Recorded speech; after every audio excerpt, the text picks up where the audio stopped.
My beloved pupils, Assalamu alaikum. Once again, me, your favorite teacher, Saiful Islam Amir Hamza. Okay, I would like to discuss about phrasal model. Do you heard about phrasal model? What is phrasal model? Okay, phrasal model বলতে কি বোঝায়? Phrasal model বলতে বোঝায় একাধিক word যখন একটা মডেলের মতো কাজ করে। মডেল অক্সিলারির নাম শুনেছি না, যেগুলোর পরে সবসময় মূল ভার্ব হয়। এদের পরে মডেল অক্সিলারির মতো সবসময় মূল ভার্ব হবে।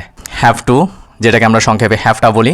হ্যাজ টু, যেটাকে সংক্ষেপে হ্যাজটা বলি। হ্যাড টু, যেটাকে সংক্ষেপে আমরা হ্যাডা বলি। গোয়িং টু, যেটাকে সংক্ষেপে আমরা গনা বলি। ওয়ান টু, যেটাকে সংক্ষেপে আমরা ওয়ানা বলি। নিড টু, যেটাকে আমরা সংক্ষেপে নিডা বলি। ইউজ টু, যেটাকে আমরা সংক্ষেপে উৎসা বলি। ওট টু, যেটাকে সংক্ষেপে আমরা ওঠা বলি। Had better and suppose two, এইগুলার পরে সবসময় কি হবে? মূল ভার্ব হবে।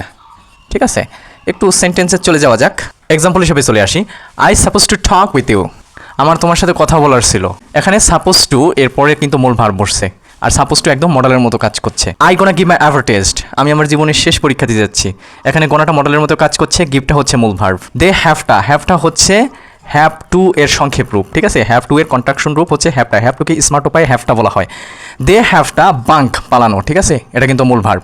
দে have to bunk from here for having danger, বিপদ থাকায় তাদের এখান থেকে পালাতেই হয়েছিল, একদম বাধ্যবাধকতা বোঝাচ্ছে।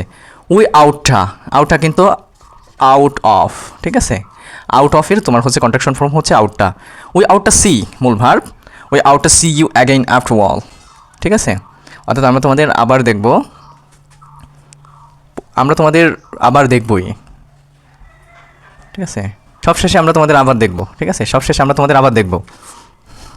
We had to recheck for doubtness on it, অর্থাৎ এটা আমাদের we had to recheck for doubtness on it, এটা সন্দেহ থাকায় আমাদের পুনরায় চেক করতে হয়েছিল। ঠিক আছে, হ্যাড টু, এটা কিন্তু হ্যাডা হিসাবে ইউজ করা যায় কন্ট্রাকশন ফর্মে।